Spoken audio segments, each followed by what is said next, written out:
Hello YouTube, welcome back to another video. जैसा कि आपने टॉपिक देख लिया और थंबनेल में भी देख लिया होगा, वर्क पावर एनर्जी।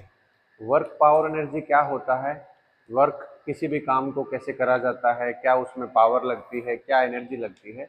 ये एक ऐसा टॉपिक है जो 9th क्लास में भी आता है, 10th क्लास में भी आता है, 11th क्लास में भी आता है, 12th क्लास में भी आता है। मतलब फिजिक्स में जहाँ भी न्यूमेरिकल सेक्शन की बात करी जाएगी तो हर जगह पे ये टॉपिक कवर अप हुआ होगा। तो काफ़ी इम्पोर्टेंट टॉपिक है, तो टाइम वेस्ट नहीं करते हैं, डायरेक्ट स्टार्ट करते हैं। ठीक है। वर्क क्या होता है? देखो, वर्क बोलो चाहे वर्क डन बोलो, एक ही बात है। वर्क डन, किसी काम को करना क्या होता है? काम किस सेंस में होगा? जैसे कोई भी ऑब्जेक्ट था यहाँ पर, है ना। इस ऑब्जेक्ट को मैं उठा के कोई फोर्स लगाऊंगा और उठा के इसको यहाँ पर शिफ्ट कर दूंगा। इसका मतलब क्या होगा? ये जो ऑब्जेक्ट है इसके ऊपर क्या लगा? फोर्स लगा, और यहाँ से यहाँ शिफ्ट हुआ, मतलब कोई डिस्टेंस ट्रेवल करा। तो डिस्टेंस की सेंस में हम यहाँ क्या लेंगे? डिस्प्लेसमेंट, है ना। तो मैं सिंपल ये कह सकता हूँ, किसी भी ऑब्जेक्ट के ऊपर जब फोर्स लगता है और वो कुछ डिस्प्लेसमेंट कवर अप करता है, एक जगह से दूसरी जगह पे उसकी पोजीशन चेंज होती है, तो उसको क्या कहते हैं? वर्क डन कहते हैं। तो वर्क डन का फॉर्मूला क्या हो जाएगा? F into S. देखो, एक चीज ध्यान रखना, ये जो एस है ये डिस्टेंस और डिस्प्लेसमेंट दोनों को रिप्रेजेंट करता है, क्योंकि हमने इक्वेशंस पढ़ी हैं। इक्वेशन में क्या था? S is equal to U T plus half A T square. Motion की इक्वेशन याद हो तो V square minus U square is equal to 2as। तो एस यहाँ पर क्या दिखा रहा है? डिस्टेंस। तो वर्क डन के केस में डिस्टेंस और डिस्प्लेसमेंट को मैं मान के अज्यूम करके चलता हूँ कि एक ही होता है। कारण, कोई चीज यहाँ है ना। मान लो 10 किलो की चीज है, मैं कहता हूँ ए पॉइंट से बी पॉइंट पे रखो। तो ऐसा कौन मूर्ख आदमी होगा, पहले ए से लेके इसको सी पे ले जाएगा, सी से डी पे ले जाएगा, डी से ई पे, ई से बी पे? ऐसा कोई नहीं करेगा ना, क्योंकि उसमें ज़्यादा एनर्जी लगेगी, ज़्यादा हमारी पावर लगेगी, या शॉर्टकट में हम यहाँ से यहाँ तक पहुँचेंगे। तो ऐसा मान के चलो, डिस्टेंस और डिस्प्लेसमेंट को हम लोग बराबर कंसिडर करते हैं। तो एफ इंटू एस। रियल में क्या होता है, इस कॉन्सेप्ट को भी क्लियर कर देते हैं, क्योंकि 11th क्लास के अंदर आता है। वर्क डन होता है, ये होता है एफ इंटू एस, है ना। डॉट, ये डॉट प्रोडक्ट है, ये क्रॉस प्रोडक्ट है। डॉट प्रोडक्ट और क्रॉस प्रोडक्ट कैसे होते हैं? क्योंकि इसको सिंप्लीफाई करते हैं। देखो, जैसे इसको करता हूँ तो आता है एफ एस कोस थीटा, इसको करूँगा तो क्या आएगा? F S sine theta. या उल्टा, एफ एस साइन थीटा हो तो इसको क्रॉस प्रोडक्ट की सेंस में लिख सकते हैं, एफ एस कोस थीटा हो तो इसको डॉट प्रोडक्ट की सेंस में लिख सकते हैं। इस चीज़ का ध्यान रखना। 9th 10th क्लास तक तो कोई दिक्कत नहीं है, 11th 12th क्लास में आओगे तो हमें क्रॉस प्रोडक्ट और डॉट प्रोडक्ट का मतलब इंपॉर्टेंस यूज करनी है, हमें पता होना चाहिए कि मैं क्या लगा रहा हूँ। देखो, जनरली हम इस चैप्टर में जो वर्क डन पढ़ेंगे वो क्या पढ़ेंगे? एफ एस पढ़ेंगे और या फिर कोस थीटा पढ़ेंगे। तो देखो, यहाँ से तुम्हें एक बात क्लियर होनी चाहिए, कोस थीटा लगा है, इसका मतलब अगर इसको वहाँ चेंज करना है तो ये क्या हो जाएगा? Dot product. देखो, एक क्वेश्चन देखते हैं। क्वेश्चन क्या कहता है? एक आदमी है, एक मैन है, वो मान लो 5.5 केजी का बैग उठाता है। कितना उठाता है? मान लो 4 मीटर उठाता है। एक केस बनाते हैं, वैसे 4 मीटर की ऊंचाई पे चढ़ता है, 5.5 केजी का बैग लेके, कोई भी लगेज लेके, है ना। तो इसमें पूछेगा वर्क डन बताओ। तो हमने अभी क्या देखा है, एक चीज का ध्यान और रखना, मैं फॉर्मूले के साथ बताता हूँ। वर्क डन क्या हो जाएगा? एफ इंटू एस हो जाएगा, सिंपल लैंग्वेज में मल्टीप्लाई। ठीक है। देखो, पहले पहले तो हम इसका फोर्स निकालेंगे, और ये जो डिस्टेंस या डिस्प्लेसमेंट दे रखा है वो दे रखा है, ठीक है। तो कोई भी बॉडी को लेके बंदा ऊपर की तरफ चढ़ेगा तो उसके ऊपर जो फोर्स लगेगा वो क्या लगेगा? एम जी लगेगा, है ना। एम जी, वेट के बराबर। वेट क्या होता है? एम इंटू जी। एम इंटू जी मतलब वेट जो होता है वो, और फोर्स एम इंटू ए। दोनों एफ इजिकल टू एम में जो बोलते हैं, ये दोनों बराबर होते हैं, दोनों की ऐसा यूनिट क्या होती है? न्यूटन। तो फोर्स कितना हो जाएगा? 5.5 इंटू 10 मान लेते हैं, ठीक है। 9.8 होता है एग्जैक्ट जी की वैल्यू, लेकिन जनरल सेंस में 10 मान लें, ठीक है। और इंटू में डिस्प्लेसमेंट कितना हो जाएगा? 4। कितना आ जाएगा? 5.5 को 4 से करूँगा तो आ जाएगा 20, 22, 22 को 10 से करूँगा तो 210। वर्क डन की ऐसा यूनिट क्या होती है? जूल होती है, ध्यान रहे। फोर्स की ऐसा यूनिट क्या होती है? न्यूटन। और डिस्प्लेसमेंट की यूनिट क्या होती है? मीटर। मैंने पहले वाली काफ़ी वीडियोस में ऐसा यूनिट के ऊपर काफ़ी इम्पोर्टेंस दी है, तो ध्यान रहे ऐसा यूनिट बहुत ज़्यादा ज़रूरी है, आपसे क्वेश्चन में गलती नहीं होगी। देखो एक क्वेश्चन साथ साथ और देखो, अगर किसी ऑब्जेक्ट के ऊपर अगर मान लो 100 न्यूटन का फोर्स लग रहा है ना, 100 न्यूटन का फोर्स लग रहा है और उस ऑब्जेक्ट को डिस्प्लेस करने के लिए मान लो 3.5 मीटर, मतलब इतनी दूर मुझे डिस्प्लेस करना है, तो मुझे वर्क डन बताना है। एक सिंपल सा क्वेश्चन लिया ताकि आप वैल्यू से यूज हो जाओ। तो वर्क डन क्या हो जाएगा? F इंटू एस, मतलब 100 इंटू 3.5। क्लियर? देखो जनरली जो हमने अभी एक फॉर्मूला पढ़ा है, वर्क डन क्या होता है? एफ एस, है ना, ये पढ़ा है। तो अब इसमें आप लोग पूछ सकते हो कि सर अभी तो आपने बताया था एफ डॉट एस होता है और डॉट को सिंप्लीफाई करूंगा तो एफ एस कोस थीटा होता है, कोस थीटा। तो ये क्यों सोल्व करा जा रहा है? मतलब आपने इसमें कोस थीटा को ऐड क्यों नहीं करा? कोस थीटा की क्या वैल्यू है ना? तो कोस थीटा को मैं अभी के केस में क्या मान के चल रहा हूँ, जो कोस थीटा होता है वो 0 डिग्री के ऊपर कितना होता है? 1 होता है। अभी मतलब एंगल कुछ बन ही नहीं रहा, मतलब जो फोर्स लगता है, देखो किसी भी बॉडी के ऊपर फोर्स लगता है। देखो एक्चुअल में क्या होता है, फोर्स मान लो ये कोई ऑब्जेक्ट है, इसके ऊपर फोर्स लग रहा है और इस बॉडी के अंदर मतलब मोशन इधर है, तो फोर्स और मोशन के बीच में जो एंगल बनता है उस एंगल को हम लोग थीटा बोलते हैं, यही कोस थीटा होता है। तो मैं कह रहा हूँ इसी डायरेक्शन में इस खींच रहा हूँ और इसी डायरेक्शन से फोर्स लग रहा है, मतलब एक ही लाइन के ऊपर आ गया, सेम डायरेक्शन में होगा तो थीटा की वैल्यू कितनी होगी? 0 होगी। तो यहाँ पर कोस थीटा की वैल्यू कितनी होगी? 1 होगी। इसीलिए मैं कह रहा हूँ एफ एस वर्क डन हो जाएगा, दैट्स इट। ठीक है। अब देखो कभी कभी ये पूछता है टाइप्स ऑफ वर्क डन या टाइप्स ऑफ वर्क, है ना, कितने टाइप का वर्क होता है? देखो एक तो होता है पॉजिटिव वर्क या पॉजिटिव वर्क डन, एक होता है नेगेटिव और एक होता है जीरो, जीरो वर्क डन। क्या क्या केस बन सकते हैं, चलो इनको एक बार थोड़ा सा डिस्कस करते हैं। पॉजिटिव वर्क डन तो वो हो गया जिस डायरेक्शन में फोर्स लग रहा है या फोर्स और मोशन के बीच में जो एंगल बन रहा है वो 0 और 90 के बीच में बन रहा हो। 0 और 90 के बीच में जब एंगल बनता है तो कोस थीटा की वैल्यू हमेशा क्या आती है? पॉजिटिव आती है। क्यों? क्योंकि 0 और 90 के बीच में जो एंगल बनेगा वो फर्स्ट क्वाड्रेंट में आएगा। अगर मैथ्स की थोड़ी बहुत नॉलेज हो तो ये फर्स्ट क्वाड्रेंट होता है, ये सेकंड, ये थर्ड और ये फोर्थ। फर्स्ट क्वाड्रेंट में सारे के सारे ट्रिग्नोमेट्रिक फंक्शंस होते हैं, वो सारे के सारे पॉजिटिव होते हैं। तो यहाँ पर ये पॉजिटिव वर्क डन दिखाएगा। नेगेटिव वर्क डन कब दिखाएगा? मान लो किसी ऑब्जेक्ट को मैं इधर अपनी तरफ खींचूं और वो ऑब्जेक्ट उस साइड चला जाए, है ना, इसका मतलब क्या है? जब वो 180 डिग्री का एंगल बनाए, जब थीटा की वैल्यू 180 डिग्री हो जाएगा तो कोस थीटा मतलब कोस 180 कितना हो जाएगा? -1। तो फोर्स और डिस्प्लेसमेंट की कोई भी वैल्यू हो, पॉजिटिव वैल्यू हो, तो हमेशा थीटा क्या बनाएगा? माइनस कर देगा, मतलब वर्क डन। और जीरो कब आएगा? जब कोस थीटा की वैल्यू कितनी हो? 90 डिग्री।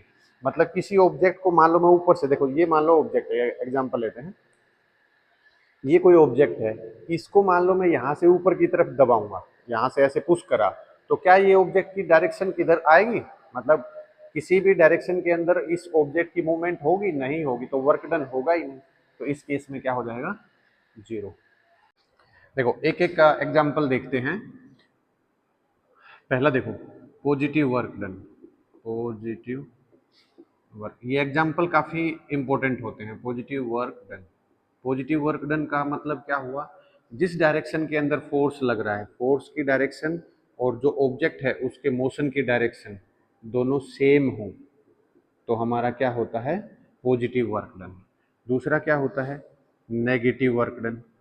नेगेटिव वर्क डन का मतलब क्या होगा? दोनों की डायरेक्शन, फोर्स की डायरेक्शन और मोशन की डायरेक्शन दोनों ऑपोजिट हो, लाइक कैसे, जैसे मान लो एक कोई चीज को मैं ऊपर की तरफ फेंक रहा हूँ तो उसका मोशन किधर होगा, मोशन ऊपर की तरफ हो जाएगा, है ना। और उसके ऊपर ग्रेविटी किधर लग रही है ना। तो जो अर्थ ग्रेविटी लग रहा है, जो ग्रेविटेशनल फोर्स लग रहा है, वो हमेशा नीचे की तरफ नेगेटिव वर्क डन करता है, क्योंकि उसके बॉडी का जो मोशन होता है वो ऊपर की तरफ ऐसे जाता है। ठीक है। एक होता है zero work done, zero work done. इसका एग्जाम्पल ध्यान रखना। देखो इसका एक ये भी केस है, एक डेली लाइफ का बता देता हूँ। जैसे सामने से कोई फुटबॉल आ रही है ना, किसी ने किक मारी है और फुटबॉल आ रही है मेरी तरफ, तो मैं एक ऑब्जेक्ट हूँ, मेरी तरफ फुटबॉल ऐसे आ रही है और मैं उसको किक मारता हूँ, तो आई उधर और गई भी उधर, अब है ना। तो मैंने क्या करा, मेरी तरफ आई, कुछ उसका काम रहा होगा, तो मेरी सेंस में वो नेगेटिव वर्क है और मैंने उसको पॉजिटिव कर दिया। दोनों की डायरेक्शन को ऑपोजिट करना, ऐसे क्रिकेट बॉल में होते हैं, बॉल इधर आई और उधर गई, है ना। तो दोनों की डायरेक्शन ऑपोजिट हो। जीरो वर्क डन क्या हो जाएगा, जब मोशन और जो फोर्स है, कहाँ गया ये रहा, फोर्स और मोशन जब दोनों आपस में क्या हो, परपेंडिकुलर हो। मैंने अभी आपको बताया था ना कि ये मोशन है और ये फोर्स है। ये पेन वाला एग्जांपल दिया था, ऊपर से प्रेस करता हूं तो ये ऊपर से लगा, ये फोर्स है, तो मोशन तो कुछ बन ही नहीं रहा इसके अंदर। तो तब इस केस में क्या हो जाएगा, कोस थीटा की वैल्यू 90 हो जाएगी। तो कोस 90 कितना होता है, जीरो। तो जीरो वर्क। ये बेसिक चीजें हैं, ये आपको हमेशा काम आने वाली। ठीक। अगला टॉपिक जो करेंगे हम, वो करेंगे पावर। पावर क्या होता है, देखो पावर बहुत ही इंपॉर्टेंट टॉपिक है। 10th क्लास के अंदर इलेक्ट्रिसिटी चैप्टर है, 12th क्लास के अंदर भी इलेक्ट्रिसिटी है, भर भर के न्यूमेरिकल आते हैं, तो इसको ध्यान रखना। रेट ऑफ डूइंग वर्क, किसी काम को करने की जो रेट होती है उसको क्या बोला जाता है, पावर। इसको नोट किससे करा जाता है, कैपिटल पी से, है ना। इसकी जो एसआई यूनिट होती है वो क्या होती है, बड़े डब्ल्यू से डिनोट करते हैं, या फिर इसको सिंपल वाट बोलते हैं, लगने वाली वाट। एक किसी भी और वीडियो में भी मैंने डिस्कस करा है, पावर इलेक्ट्रिसिटी ही करा है 10th क्लास में, है ना। और एक चीज को ध्यान रखना, इसको किलोवाट में भी कन्वर्ट कर लेते हैं। किलोवाट में करेंगे तो 1 किलोवाट कितना हो जाएगा, 1000 वाट के बराबर। ठीक है। तो देखो एक क्वेश्चन, एक मतलब फॉर्मूला बताता हूँ जो दोनों जगह 10th में भी काम आएगा और 9th में भी काम आएगा, 12th में भी काम आएगा। जो इलेक्ट्रिक पावर होता है, इलेक्ट्रिक एनर्जी होती है, इलेक्ट्रिक एनर्जी क्या होता है, पावर को टाइम से मल्टीप्लाई करना, है ना। तो पावर क्या हो जाएगा, E/T।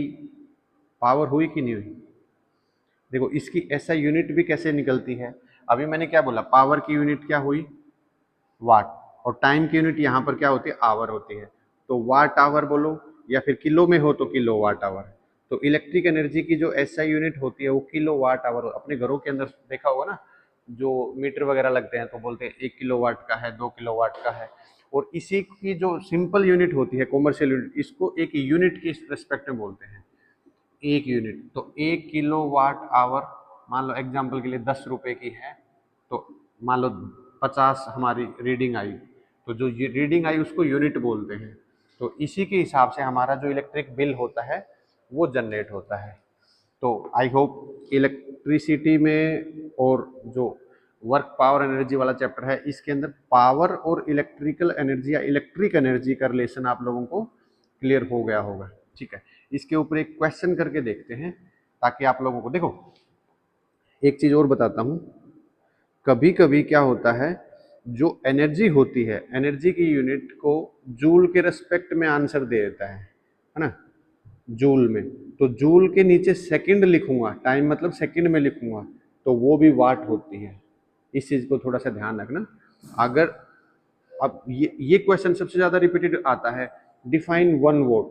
तो 1 वोट क्या होगा, 1 जूल का काम या 1 जूल की एनर्जी 1 सेकंड में कंज्यूम हो रही है, तो उसको क्या बोलूंगा, 1 वोट। इसके ऊपर एक बार क्वेश्चन बताता हूं मैं, फिर देखो।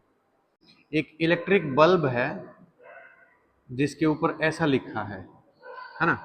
कैपिटल डब्ल्यू लिखा होने का मतलब ये मान के चलना आप लोग, ये कैपिटल पी मतलब पावर है ये।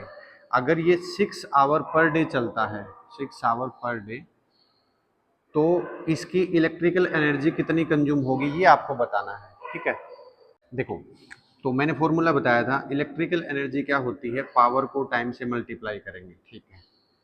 तो इलेक्ट्रिकल एनर्जी क्या हो जाएगी भाई, 60 इंटू टाइम। देखो पर डे मतलब एक दिन का भी पूछ सकता है कितनी इलेक्ट्रिकल एनर्जी कंज्यूम हुई, या एक मंथ का भी पूछ सकता है। देखो मैं सारी टाइप एक ही क्वेश्चन में बताता हूँ। अगर पर डे का पूछता है तो 6 से मल्टीप्लाई करेंगे तो कितना आ जाएगा 360। पावर क्या था वाट और टाइम क्या था आवर, तो वाट आवर। लेकिन जो इलेक्ट्रिकल एनर्जी होती है वो होती किलोवाट में, तो इसको 1000 से डिवाइड कर दो, तो जो इलेक्ट्रिकल एनर्जी आएगी कितनी आएगी 0.36 किलो वाट आवर। ये तो क्या आई है, एक दिन की आई है। अगर महीने की पूछी जाए तो इसको क्या करेंगे 30 से मल्टीप्लाई कर लेंगे, क्योंकि तो एक दिन का काम है। ये क्या करेंगे 30 से मल्टीप्लाई, तो इसको इससे मल्टीप्लाई करूंगा तो कितना आएगा, देखो 36 को 3 से करूंगा तो 108 और एक दो दो जीरो, इसको 1000 से डिवाइड करूंगा तो यहाँ पॉइंट आ जाएगा, तो 10.8 किलो वाट आवर, है ना। ये आगे हमारी एनर्जी कंज्यूम। अब इसमें क्या आता है, कभी कभी जो किलोवाट आवर मतलब यूनिट दे रखी है, कॉमर्शियल यूनिट बोला जाता है ना इसको, इसकी वैल्यू दे देगा कि 1 किलोवाट आवर मान लो 10 रुपए का आता है, या 10 रुपए उसकी कॉस्ट है, तो जो महीने का इलेक्ट्रिक जो बिल जनरेट होगा इस बल्ब के द्वारा उसके अमाउंट बताओ। तो लास्ट में जो भी यूनिट यूज हुई है उसको इसकी कॉस्ट से मल्टीप्लाई कर दो, सीधा सीधा कितना आ जाएगा 108 रुपये। क्लियर। देखो स्टार्टिंग में मैंने आपको एक बात बताई थी, जो पावर होती है वो क्या होती है, रेट ऑफ डूइंग वर्क, है ना। रेट ऑफ डूइंग वर्क मतलब काम को करने की स्पीड, मतलब कितने देर में कितना काम हो रहा है। तो मैं पावर को ये कह सकता हूँ वर्क डन अपॉन में टाइम। बोलो वर्क की ऐसा यूनिट क्या हो जाएगी यहाँ पर, जूल हो जाएगी, और टाइम की क्या हो जाएगी सेकंड हो जाएगी।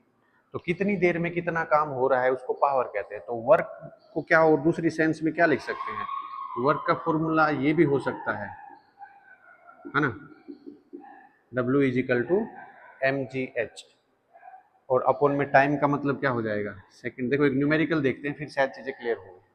देखो ये क्वेश्चन है, ए और बी दो गर्ल हैं, दोनों का वेट है वो 400 न्यूटन है, ठीक है। 8 मीटर की ऊंचाई पे इनको चढ़ना है, तो ये लेती है ए 20 सेकेंड और जो बी है वो लेती है 50 सेकेंड। तो हमें पावर बतानी है। तो पावर का मैंने अभी जस्ट 1 सेकेंड पहले आपको एक बात बताई है, पावर क्या हो जाएगा वर्क डन अपॉन में टाइम, है ना। तो वर्क डन क्या होता है एम जी, वेट क्या होता है mg, और इनटू हाइट और कर दूंगा तो वर्क डन हो जाएगा, है ना। तो अपोन में क्या करूंगा टाइम, टाइम जो भी गिवन है, ये पावर आ जाएगा। तो पावर क्या हो जाएगा mg, जो वेट है, वेट ये होता है, वेट क्या होता है अगर मास को ग्रेविटी से मल्टीप्लाई कर दूं तो वो वेट होता है, जिसको कैपिटल W से लिखा जाता है। तो 400 इंटू में हाइट कितनी उठानी है इसको 8, और टाइम कितना ले रही है 20 सेकेंड, तो इसकी पावर कितनी आ जाएगी, 2 से काटूंगा तो 20, 20 आठा 160, पावर आ जाएगा 160, और यूनिट क्या आ जाएगी कैपिटल W। और बी का क्या आ जाएगा mgh कर देंगे सीधा, तो 400 इंटू 8, 400 इंटू 8 अपॉन में जो टाइम है इसका कितना है 50 सेकेंड, 5 से काटूंगा तो 8 आठा 64 वाट। क्लियर। देखो नेक्स्ट क्वेश्चन है, एक बॉय है 50 केजी का, वो 45 सीढ़ियां चढ़ता है 9 सेकंड में, और एक सीढ़ी की जो ऊंचाई है वो है 15 सेंटीमीटर, तो उसकी पावर बताओ, है ना। ऐसे ऐसे सीढ़ियां चढ़ता है, 45 सीढ़ियां चढ़ता है, एक सीढ़ी की लंबाई मतलब या ऊंचाई इतनी है, और उनको 9 सेकंड में चढ़ता है। तो इसको क्या करेंगे हम, सबसे पहले तो ये देख लेंगे वो कितनी ऊंचाई पे चढ़ता है। तो मैं ये कह दूं 45 इंटू 15, 15 × 75, 15 × 4 = 60 और 7 = 67, 675 सेंटीमीटर, या इसको मीटर में कन्वर्ट करूंगा तो यहाँ पॉइंट आ जाएगा, मतलब 6.75 मीटर चढ़ता है वो। कितनी देर में चढ़ता है भाई 9 सेकेंड में चढ़ता है। तो पावर बताओ उसकी। तो देखो जो लड़का है, लड़के का वेट कितना हो जाएगा, लड़के का वेट हो जाएगा 50 इंटू में 10 मतलब 500। बोलो तो जो पावर का फॉर्मूला क्या हो जाएगा, अभी बताया था मैंने इससे पहले वाले क्वेश्चन में mgh/t, मतलब W/t, work done by time. तो पावर क्या हो जाएगा m इंटू जी, तो मैंने कर ही लिया कितना 500, और इसकी हाइट कितनी होगी 6.75, और इसको ये कितनी देर में चढ़ रहा है 9 सेकेंड में, है ना। इसके बदले के क्या लिख सकते हैं, 2 पॉइंट नीचे लिख सकते हैं। तो 9 से काटेंगे तो 9 × 7 = 63, और 9 × 5 = 45, है ना। 25 तिया 75, 25 चौका 100, 4 से काटूंगा तो कितने पे आएगा 125 पे। 125 तिया कितना होता है 375। और पावर का मतलब क्या है कैपिटल डब्ल्यू मतलब वाट, है ना। थोड़ी सी कैलकुलेशन अपनी अपने हिसाब से देख लेना, 2 से 4 से। अब मेरी तो कैलकुलेशन फास्ट है तो मैं तो 25 से भी काट देता हूँ। क्लियर। तो इसका मतलब ध्यान ये रखना, जो पावर है वो mgh के रेस्पेक्ट में पूछी जा सकती है, टाइम के रेस्पेक्ट में मतलब सेकंड के रेस्पेक्ट में, और जो पावर है वो इस रेस्पेक्ट में मतलब इलेक्ट्रिकल एनर्जी की रेस्पेक्ट में पूछी जा सकती है। दोनों के केस इंपॉर्टेंट हैं। अगर ओनली 9th क्लास की बात देखी जाए तो ये ज़्यादा इंपॉर्टेंट है, और ओवरऑल अगर टॉपिक के हिसाब से देखी जाए कि क्या ज़्यादा पूछा जाता है कंपटीशन में या 12th के बाद, तो ये ज़्यादा पूछा जाता है। ठीक। देखो जो नेक्स्ट टर्म है वो है एनर्जी। एनर्जी क्या होती है अपने सिंपल लैंग्वेज में देखो, किसी काम को करने की जो एबिलिटी होती है, किसी काम को करने में जो ताकत लगती है। अगर देखो ये पेन है, इसको पेन को उठाने में मान लो सिंपल लैंग्वेज में 100 ग्राम की एनर्जी चाहिए, तो अगर 100 ग्राम मेरे में ताकत है तो मैं पेन को उठा लूंगा ना। तो दूसरी लैंग्वेज में देखो, पेन को उठाने में जितनी हमारी ताकत चाहिए, रेट ऑफ डूइंग या एबिलिटी ऑफ डूइंग वर्क, ये क्या होता है एनर्जी होता है। एबिलिटी ऑफ डूइंग वर्क, या इसको दूसरी लैंग्वेज में बोलूं, एक कोई भी ऑब्जेक्ट है, कोई भी ऑब्जेक्ट के ऊपर फोर्स लगा के उसके अंदर डिस्प्लेसमेंट करना, यही तो वर्क डन बताया था। वर्क डन कब होता है, कोई काम कब होता है, जब हमारे अंदर कोई एनर्जी होती है, पोटेंशियल होता है। तो जो ऑब्जेक्ट है, ऑब्जेक्ट के ऊपर हमने कोई फोर्स लगाया और उससे उसके अंदर डिस्प्लेसमेंट आ गया, यही तो एनर्जी की वजह से होता है। एनर्जी बहुत ही अलग अलग तरह की होती हैं, जैसे wind energy, potential energy, kinetic energy, thermal energy, electrical energy, mechanical energy, बहुत तरह की होती है। ठीक है। Light energy, gas energy. ठीक। 9th क्लास हो चाहे, हम ज़्यादातर जो एनर्जी का कॉन्सेप्ट पढ़ते हैं वो क्या क्या पढ़ते हैं, सबसे ज़्यादा इंपॉर्टेंट जो होता है वो एक तो होता है काइनेटिक एनर्जी, काइनेटिक एनर्जी, और दूसरा होता है पोटेंशियल एनर्जी। सबसे ज़्यादा हम लोग ये चीज़ पढ़ते हैं। ठीक है। काइनेटिक एनर्जी और पोटेंशियल एनर्जी। सबसे ज़्यादा जो मेन चीज़ है वो एनर्जी को समझने के लिए ये है law of conservation of energy. Law of conservation of energy का मतलब क्या होता है, मैंने पहले वाली काफ़ी वीडियोज़ में बताया है। लॉज ऑफ या law of conservation of mass हो, मोमेंटम हो, एनर्जी हो, तीन चीज़ तो मैं हमेशा बताता आ रहा हूँ। इसका मतलब क्या होता है, जो चीज़ पहले थी वो चीज़ बाद में है, बस उसकी फॉर्म चेंज हो रही है। तो law of conservation of energy की सेंस में हम क्या बोलेंगे, law of conservation of energy states that energy cannot be created nor be destroyed, it can be transferred from one form to another form।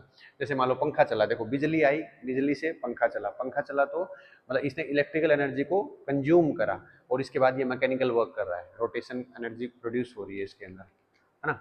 पंखे के अंदर क्या होगा, मैकेनिकल वर्क होगा।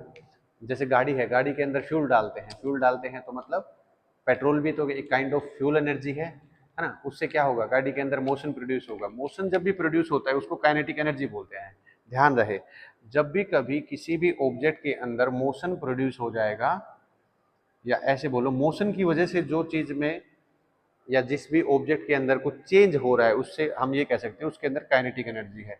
और पोटेंशियल एनर्जी क्या होगा, अगर कोई भी ऑब्जेक्ट के अंदर हाइट है तो वो क्या करेगा, पोटेंशियल एनर्जी को अटेन कर लेगा। क्यों, क्योंकि काइनेटिक एनर्जी का फॉर्मूला होता है वो क्या होता है, हाफ mv²। तो देखो मास तो कांस्टेंट होता है, मास एक स्केलर क्वांटिटी होती है। स्केलर वेक्टर भी मैं काफी बार डिस्कस कर चुका हूँ। स्केलर क्वांटिटी क्या होती है, वो क्वांटिटी जिसके अंदर सिर्फ वैल्यू होती है, डायरेक्शन का कोई रोल नहीं है, वैल्यू ओनली। और अगर डायरेक्शन भी हो जाए और वैल्यू भी हो जाए, उस टाइप की क्वांटिटी को क्या बोलते हैं, वेक्टर क्वांटिटी। तो एनर्जी भी क्या हो जाएगी, स्केलर क्वांटिटी। तो देखो काइनेटिक एनर्जी के लिए सिर्फ मुझे मोशन चाहिए, मतलब मुझे v के अंदर चेंज चाहिए। मास तो जितना 10 किलो 20 किलो 50 किलो जो भी है वो फिक्स है। तो अगर v मतलब वेलोसिटी, वेलोसिटी मतलब मोशन प्रोड्यूस करेगा। वेलोसिटी या मोशन कुछ भी बोलो, जैसे भी किसी भी बॉडी के अंदर मोशन होता है तो काइनेटिक एनर्जी होती है। पोटेंशियल एनर्जी, पोटेंशियल एनर्जी क्या होती है, mgh। देखो मास तो फिक्स है कि नहीं है, g मतलब ग्रेविटेशनल जो नीचे की तरफ फोर्स लग रहा है, जिसको 9.8 बोलो चाहे 10 बोलो, सारा खेल किसका, हाइट का है। इसी के ऊपर देखो एक वो आता है डैम बनाने वाला, construction of dam. Construction of dam को अगर सिंपल लैंग्वेज में बोला जाए तो क्या होता है, बहुत सारे पानी को एक हाइट के ऊपर इकट्ठा कर लेते हैं, है ना। हाइट के ऊपर इकट्ठा कर लेंगे तो क्या हो जाएगा, एच की वैल्यू ज्यादा हो जाएगी। एच की वैल्यू ज्यादा तो ये डिपेंड किस पे करता है, देखो मास भी कांस्टेंट है और जी भी कांस्टेंट है एक तरह से, लेकिन जो चेंज हो सकता है वो एच है। तो पोटेंशियल एनर्जी हाइट के डायरेक्टली प्रोपोर्शनल हो जाएगी, तो हाइट ज्यादा तो पोटेंशियल एनर्जी ज्यादा। तो हाइट के ऊपर मैंने पानी को स्टोर करके रख लिया, अब इस पानी को मैं नीचे छोड़ता हूँ, नीचे छोड़ूंगा तो हाइट कम होना शुरू हो जाएगा, हाइट कम होना शुरू हो जाएगा तो इससे क्या हो जाएगा, पोटेंशियल एनर्जी जो है वो कम होनी शुरू हो जाएगी, लेकिन इसके अंदर मोशन शुरू हो जाएगा पानी के अंदर, तो वी की वैल्यू तो ऊपर से नीचे आएंगे तो काइनेटिक एनर्जी इंक्रीज होनी शुरू हो जाएगी, और पोटेंशियल एनर्जी है वो क्या होगा, डिक्रीज होगा। यहाँ पर नीचे टरबाइन वगैरह लगे होंगे, जैसे ही टरबाइन के ऊपर ये पानी टकराएगा तो इसकी स्पीड काफी तेज रही होगी, स्पीड तेज रही होगी तो क्या होगा, काइनेटिक एनर्जी रही होगी, इसे टरबाइन घूमते हैं और बिजली बनती है। इसको सिंपल एक ही लाइन में मैं समराइज करूं तो क्या बोलूंगा, जो डैम का कंस्ट्रक्शन होता है उसमें पानी की पोटेंशियल एनर्जी को यूज करते हैं और उस पोटेंशियल एनर्जी को काइनेटिक में कन्वर्ट करके तब इलेक्ट्रिसिटी प्रोड्यूस करते हैं। बात क्लियर। तो काइनेटिक और पोटेंशियल इस तरह से, इसके ऊपर मैं एक क्वेश्चन बताता हूँ कैसे पूछे जाते हैं पेपर वगैरह में, वो देखो। बाकी बेसिक तो यही है, काइनेटिक एनर्जी मोशन भी, किसी भी ऑब्जेक्ट के अंदर मोशन होता है तो वहां होता है पोटेंशियल एनर्जी, जब किसी ऑब्जेक्ट को हाइट पे रखा जाता है, दैट्स इट। बाकी न्यूमेरिकल सेक्शन में इसमें ज्यादा पूछा जाता है, मैं बताता हूँ आपको। देखो दो बॉडी हैं, दो ऑब्जेक्ट हैं ए और बी, ए और बी दो ऑब्जेक्ट हैं और उनका मास है वो मान लो 2:3 में है मास, और इनके अंदर वेलोसिटी है मान लो 3:4 में। एक एग्जांपल के लिए बता रहा हूँ, तो find the ratio of their kinetic energies, ठीक है, काइनेटिक एनर्जीज का रेशियो बताना है। तो काइनेटिक एनर्जी ए का कितना हो जाएगा, काइनेटिक एनर्जी ए की हाफ इंटू एम, एम कितना है 2, इंटू वी स्क्र कितना हो जाएगा 3 का स्क्वायर 9। काइनेटिक एनर्जी बी कितना हो जाएगा, हाफ इंटू एम कितना है 3, इंटू में 4 का स्क्वायर 16, और इनका रेशियो पूछा है तो कर देंगे, ये से ये कट जाएगा, 3 से 9 कट जाएगा, 2 से ये कट जाएगा, आंसर कितना आएगा 3:8। इस टाइप के क्वेश्चन सुपर डुपर इंपॉर्टेंट है। देखो एक चीज मैं और क्लियर कर देता हूँ इसमें, जब भी कभी रेशियो पूछा जाए दो काइनेटिक एनर्जी का रेशियो, तो हाफ को तो लिखने की वैसे भी कोई जरूरत नहीं है, एमसीक्यू के सेंस में बता रहा हूँ, अगर आपको सोल्व करके दिखाना है तब तो हाफ लिखना पड़ेगा। देखो एक और क्वेश्चन बताता हूँ ताकि आप शॉर्ट में कर सको। अगर मास का रेशियो दे रखा है मान लो 5:4 और वेलोसिटी का रेशियो दे रखा है मान लो 2:3, तो क्या करेंगे, देखो दिमाग में इसको सोल्व करके देखो, मास का और वेलोसिटी का रिलेशन क्या बनेगा, हाफ एम वी स्क्वायर, तो हाफ यहाँ भी लिखना हाफ यहाँ भी लिखना, तो बार बार लिखेंगे तो समझ में आएगा, आपसे तो आप कटना ही है, उसका तो कोई पॉइंट ही नहीं है। तो ये कितना हो जाएगा 5 इंटू 2 का स्क्वायर कितना हो जाएगा 4, और मास कितना है 4 इंटू 3 का स्क्वायर कितना हो जाएगा 9, 4 से 4 5:9। एक ही सिंगल डिजिट में या सिंगल लाइन में ही इसका आंसर आ जाएगा, आपको ज़्यादा लिखने की जरूरत नहीं है। इस टाइप के क्वेश्चन सबसे ज़्यादा पूछे जाते हैं। सेम यही बात देखो एक, चलो यहाँ देख लो, अगर किसी बॉडी के वेलोसिटी पहले से डबल होगी, पहले से डबल होगी, तो काइनेटिक एनर्जी में क्या चेंज आएगा, कि किसी बॉडी की जो स्पीड है, किसी ऑब्जेक्ट की जो स्पीड है वो पहले से डबल होगी, 3 गुना होगी, 4 गुना, ट्वाइस होगी, थ्राइस होगी, 4 टाइम्स होगी, तो उसकी काइनेटिक एनर्जी के अंदर क्या चेंज आएगा। इस टाइप का क्वेश्चंस मतलब जो कॉन्सेप्चुअल क्वेश्चन बनते हैं वहां पूछ लेगा। तो ध्यान रखना काइनेटिक एनर्जी में क्या होता है, वी स्क्वायर की सेंस में चलता है, पहले एक थी अब क्या होगी 2 होगी, तो 2 का स्क्वायर कितना हो जाएगा 4 हो जाएगा, पहले 1 है अब 4 है, मतलब 1:4 में होगी, पहले 1 थी अब 3 हो गई है, तो 1:9। काइनेटिक एनर्जी ऐसे चेंज होती है, ठीक है। कितनी चेंज होगी, तो पहले 1 थी अब 9 होगी, तो मतलब 8 चेंज होगी, मतलब 800%, अगर परसेंटेज पूछे जाए तो 800%। क्यों, क्योंकि 8 चेंज हुई, कितने के रेस्पेक्ट में, 1 के रेस्पेक्ट में, तो कितनी 800 टाइम्स, या मतलब 800%, है ना। सेम ऐसा ही पोटेंशियल एनर्जी के लिए पूछ लेगा। पोटेंशियल एनर्जी क्या होता है, mgh। पोटेंशियल एनर्जी या पोटेंशियल एनर्जी जो होती है वो हाइट के डायरेक्टली प्रोपोर्शनल होती है। अगर पहले किसी बॉडी को हाइट 10 मान लो मीटर के ऊपर रखा था और अब उसको 30 मीटर की हाइट पे रखेंगे, तो पोटेंशियल एनर्जी क्या हो जाएगी 3 गुना हो जाएगी। क्यों, क्योंकि एम और जी का तो खेल है ही नहीं, तो मैं ये कह सकता हूँ potential energy directly proportional to height, है ना। तो अब पहले अगर मान लो यहाँ पर 10 था, अब यहाँ पर 30 है, तो इसका मतलब ये 3 गुना होगी कि नहीं होगी, तो पोटेंशियल एनर्जी इज 3 टाइम्स। ठीक है,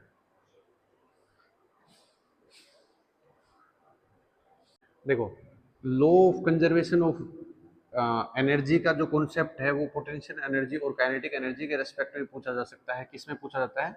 सिंपल पेंडुलम में, है ना। सिंपल पेंडुलम में। सिंपल पेंडुलम कैसा होता है? एक ओसिलेटरी पेंडुलम भी बोल सकते हैं इसको, ऐसे ऐसे चलता है ना। घड़ी वगैरह में आप लोगों ने देखा हो तो यहाँ से बंधा होता है और कोई भी चीज़ है वो ऐसे चलती है। ठीक है, इसका जो यहाँ पर कोई मेटल का ऑब्जेक्ट लगा जाता है इसको बोला जाता है BOB, बैंक ऑफ बड़ौदा की तरह। हाँ, ध्यान रहे। तो देखो अगर ये मेटल का ऑब्जेक्ट है, ये यहाँ से यहाँ, यहाँ से यहाँ ऐसे आ रहा है, तो एक मैक्सिमम हाइट अटेन करता है। ये देखो मान लो ये ग्राउंड सरफेस है ना, तो ये हाइट अटेन करी, ये मैक्सिमम हाइट है ना, इससे ऊपर तो जा ही नहीं रहा। यहाँ पर होगा तो कम होगा, यहाँ हाइट कम होगी, यहाँ हाइट कम होगी, यहाँ हाइट 0 होगी। तो देखो अगर मैक्सिमम हाइट अटेन करता है तो मतलब MGH मतलब पोटेंशियल एनर्जी यहाँ पर क्या हो जाएगा? मैक्सिमम हो जाएगी। यहाँ पर मैक्सिमम पोटेंशियल एनर्जी, यहाँ पर मैक्सिमम पोटेंशियल एनर्जी। अब देखो मैक्सिमम हाइट जाके, थोड़ा सा इसको वर्चुअल समझो, ऐसे जाके रुक जाएगा और रुक के फिर नीचे आएगा। तो जैसे नीचे आना शुरू कर देगा तो इसके अंदर V के अंदर क्या हो जाएगा? इंप्रूवमेंट हो जाएगा, मतलब V इंक्रीज होना शुरू हो जाएगा। V इंक्रीज हो जाएगा तो क्या हो जाएगा? काइनेटिक एनर्जी बढ़ जाएगी। ये पॉइंट जो 0 वाला है, इससे पहले और इसके इधर दोनों साइड पे, यहाँ दोनों साइड पे जो काइनेटिक एनर्जी है वो क्या हो जाएगा? मैक्सिमम हो जाएगी। और ये जो पॉइंट है रुकने से, इसे हल्का सा जस्ट पहले और यहाँ तक, जहाँ से रुक के और फिर वापस आता है, यहाँ पर क्या हो जाएगा? पोटेंशियल एनर्जी क्या हो जाएगा? मैक्सिमम हो जाएगा। यहाँ पर तो रुकने वाला पॉइंट है, यहाँ पर तो हाइट 0 है, इसका मतलब यहाँ पर पोटेंशियल एनर्जी क्या हो जाएगी? 0 हो जाएगी। ठीक है, तो कभी कभी ये भी सिंपल पेंडुलम में एनर्जी कंजर्वेशन का कॉन्सेप्ट पूछ लेता है। तो आई होप आप लोगों को वर्क भी समझ में आ गया होगा, वर्क क्या होता है, पावर भी बता दिया, एनर्जी भी बता दी। तो जो लोग चैनल में फर्स्ट टाइम आए थे, आई होप कुछ ना कुछ अच्छा कंटेंट मिला होगा, कुछ डाउट्स वगैरह क्लियर रहे होंगे। तो चैनल को लाइक शेयर सब्सक्राइब करते चलिए और अपने कॉन्सेप्ट्स वगैरह को क्लियर करें। इन क्वेश्चंस वगैरह को, जो भी मैंने एग्जांपल्स वगैरह दिए हैं, इनके नोट्स वगैरह बना सकते हो और अच्छे से स्टडी करते रहो। मिलते हैं नेक्स्ट वीडियो में। Thank you.